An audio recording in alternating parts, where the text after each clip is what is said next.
நானும் அபிஷேக ஒலிவமரம்,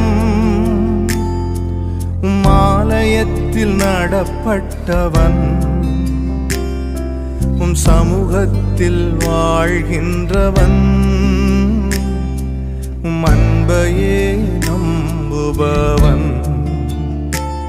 உம் வசனம் தான் பசியாற்றும் உணவு, உம் பிரசனம் தான் தாகம் தீர்க்கும் தண்ணீர். நீரே என் வெளிச்சமும் மீட்புமானி, நீரே என் ஜீவனின் பலனாக. நானும் அபிஷேக ஒலிவமரம்,